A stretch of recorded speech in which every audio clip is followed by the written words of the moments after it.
Alô pessoal, mais um vídeo aqui no canal Vene Casagrande, vídeo com informações do Flamengo, que se reapresentou nessa terça-feira. Pela manhã teve treino, jogadores iniciaram a preparação para pegar o Estudiantes na quinta-feira, primeiro jogo das quartas de final da Libertadores. Pois é, gente, está chegando a hora, jogo no Maracanã, o Flamengo vai decidir fora de casa, precisa fazer um resultado importante no Maracanã para não levar essa decisão, essa pressão lá para a Argentina, que a gente sabe que, embora o Flamengo tenha um time melhor, seja favorito para esse duelo, mas a gente sabe que Libertadores mata-mata tem que ter todo o cuidado do mundo, ainda mais quando se trata de um rival argentino. E eles estarão com sangue nos olhos, pelo menos é o que garante um jogador titular do Flamengo e que já jogou no Estudiantes. Quer saber que jogador é esse? Eu vou contar para vocês. No vídeo de agora a gente vai falar também sobre Jorginho e Alexandro. Eles têm chances de serem relacionados para pegar o Estudiantes na quinta-feira. Lembrando que Alexandro sofreu uma lesão muscular antes da data FIFA. O Jorginho foi desfalque contra o Grêmio antes da data FIFA. Aí depois treinou, voltou a sentir dores. E aí, qual é a situação dele na real? A gente vai contar aqui para vocês sobre Varela também, sobre Bruno Henrique. Isso tudo. E tem mais o quê? Renovação de Arrascaeta. Eu sei que você está interessado nessa informação. A gente vai falar sobre isso aqui também. Isso tudo e muito mais no vídeo de agora, mas antes, não vou pedir para você se inscrever, vou falar sobre a nossa parceira KTO, semana importante de Copa Sul-Americana. Hoje, terça-feira, por exemplo, tem Fluminense jogando pela Sul-Americana, vai pegar o Lanús fora de casa, e aí, é um bom jogo para você fazer aquela fezinha. Amanhã tem Palmeiras na Libertadores, também é um bom jogo, tem São Paulo LDU também pela Libertadores essa semana. Outro bom jogo para fazer aquela fezinha. E tem Flamengo Estudiantes no Maracanã em casa. Eu já vou falar meu palpite, tá? Não vou ficar em cima do muro, não. 2-0 Flamengo. O Flamengo é um time extremamente difícil de ser vazado e, quando aproveita bem as oportunidades criadas, consegue botar a bola na rede. Eu vou de 2-0 Flamengo para esse jogo quinta-feira. E você? Qual o placar? Qual o palpite? Corre no site da KTO, lá você vai encontrar os melhores odds, os melhores mercados, tudo que você precisa para fazer aquela fezinha. Corre lá, que eu tenho certeza que vocês vão gostar. Vamos para as informações. Antes de mais nada, vamos falar mais de um problema financeiro no Internacional que deve ao Flamengo.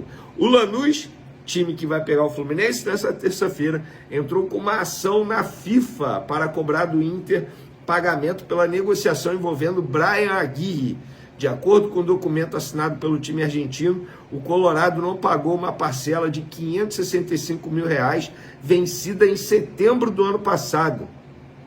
Vale ressaltar que, recentemente, o Internacional foi condenado pela CNRD a pagar uma dívida ao Flamengo pela compra de Thiago Maia. O valor na cotação de hoje dá quase R$10 milhões. O Colorado recorreu, mas teve o pedido negado, mais uma derrota. Vamos pagar, Internacional! Deve, não nega e paga quando quiser, é isso mesmo? Vamos falar agora de Flamengo e Rossi. Pois é, porque o Rossi deu entrevista coletiva lá no Ninho do Urubu nessa terça-feira e para quem não sabe, para quem não se recorda, ele já jogou no Estudiantes, adversário do Flamengo nessa quinta-feira, entre os anos 2015 e 2016. E ele disse o seguinte: eu joguei lá, sei o que é a Libertadores para os Estudiantes. Sabemos que não tem jogo fácil na Libertadores, seja na Argentina, na Venezuela, no Equador. Sabemos da dificuldade de cada jogo, mas dentro do campo são 11 contra 11, tem questões táticas, técnicas e físicas também. Acho que vai ser um jogo muito disputado, muito físico, mas a gente tem a vantagem de jogar o primeiro jogo em casa e tentar fazer um grande primeiro jogo para depois buscar a classificação lá. Eu acredito que se a gente fizer um bom primeiro jogo aqui, temos muitas chances de conseguir essa vaga na semi. Mas são 200 minutos, vai ser duro. Também acho que será duro, porém aposto no Flamengo passando de fase para a semifinal e aí vai pegar Racing ou Vélez. Na chave do Flamengo, são 3 argentinos e apenas um brasileiro, obviamente o Flamengo. O Flamengo para mim é muito favorito para chegar à final e na outra chave o Palmeiras é favorito. Eu já fiz essa fezinha aí, esse meu palpite. Para mim é Flamengo e Palmeiras na final da Libertadores esse ano. Lembrando que a final vai ser disputada em Lima. lá mesmo onde o Flamengo ganhou em 2019. Para esse jogo de quinta-feira, Jorginho e Alexandro continuam como dúvidas e têm poucas chances de serem relacionados, porque no treino dessa terça-feira eles até foram a campo, mas ficaram fazendo trabalho com a fisioterapia. Alexandro vem de uma lesão muscular, está recuperado dessa lesão e agora está nesse processo com a fisioterapia. Já o Jorginho ficou fora do jogo contra o Grêmio, o último jogo antes da data FIFA, por conta de dores musculares na coxa. Beleza, teve a data FIFA, ele se reapresentou, chegou a treinar normalmente com os jogadores no campo, mas aí voltou a sentir dores, e aí foi desfalque contra o Juventude. Existia a expectativa de ele voltar quinta-feira. Não vou descartar, mas as chances são menores pelo fato dele ter ficado com a fisioterapia nessa terça. Como ainda tem treino amanhã, quarta-feira, eu vou aguardar para trazer mais detalhes para vocês. Por outro lado, o Varela treinou boa parte com os demais jogadores nessa terça-feira e provavelmente vai voltar para o duelo com os Estudiantes. E o Bruno Henrique, que também ficou fora do jogo contra o Juventude, por conta de um controle de carga, e ele ficou fora por causa disso, porque ele teve o efeito suspensivo do STJD, mas aí teve esse controle de carga, mas a tendência é que ele volte porque ele treinou normalmente nessa terça-feira. Então, Flamengo quase pronto para pegar os Estudiantes. A última atividade será nessa quarta-feira, lá no Ninho do Urubu, na parte da tarde. E aí depois a gente traz as informações aqui no canal para vocês, o provável time, tudo certinho. Para finalizar nosso vídeo, galera, renovação de Arrascaeta, porque o José Boto falou sobre isso em uma entrevista ao UOL. Ele disse: o Arrascaeta tem mais um ano de contrato, mas uma coisa que o presidente tem falado sempre comigo, e eu concordo muito com essa visão, é que todos os trabalhadores do Flamengo que entregam muito ao clube devem ser reconhecidos. Verdade, calma. Neste momento, o Arrascaeta está a fazer talvez a melhor temporada da carreira dele.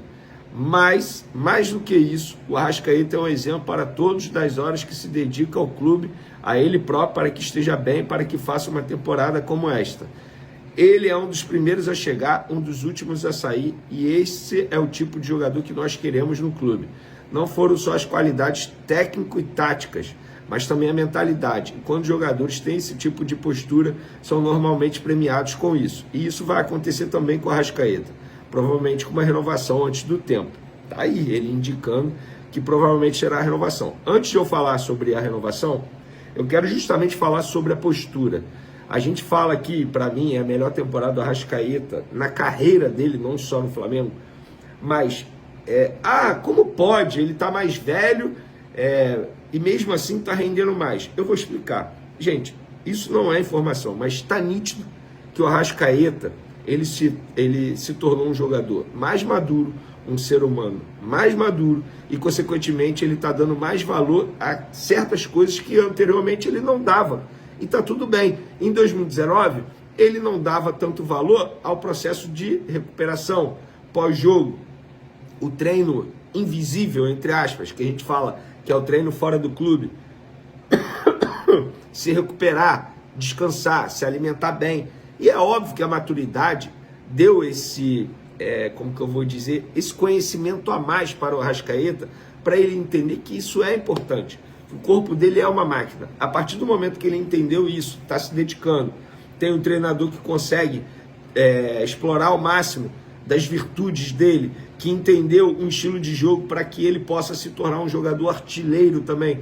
Isso conta demais. Então é um conjunto de fatores. E o Arrascaeta, obviamente, desculpa novamente, e o Arrascaeta, novamente, precisa ser elogiado por conta disso. Então, graças ao trabalho do Arrascaeta, ao trabalho do preparador físico, do fisioterapeuta, do Felipe Luiz, isso tudo está acontecendo. E foi o que o José Boto disse aqui. Gente, é óbvio que a renovação de contrato vai acontecer. Resta saber quando e por quanto tempo. Isso é uma negociação. O Arrascaeta quer ficar, o Flamengo quer renovar com o Arrascaeta. Então, assim, é questão de tempo, é algo natural. E é óbvio que o fato dele querer mostrar serviço para renovar o contrato, isso também conta, gente. E tá tudo bem. Ele é um ser humano, ele é um trabalhador. Eu não estou querendo dizer que ele só vai render quando ele quiser renovar. Não, não é isso. É a vontade dele de mostrar, de fazer acontecer, de dar alegria ao torcedor do Flamengo. E é isso. E é você, torcedor, que está tendo a sorte de acompanhar o Arrascaeta no modo Prime. tá jogando muita bola. O Georgian de Arrascaeta, que para mim é o melhor jogador do futebol brasileiro na temporada 2025. Concorda? Discorda? Pode comentar à vontade, tamo junto e fui!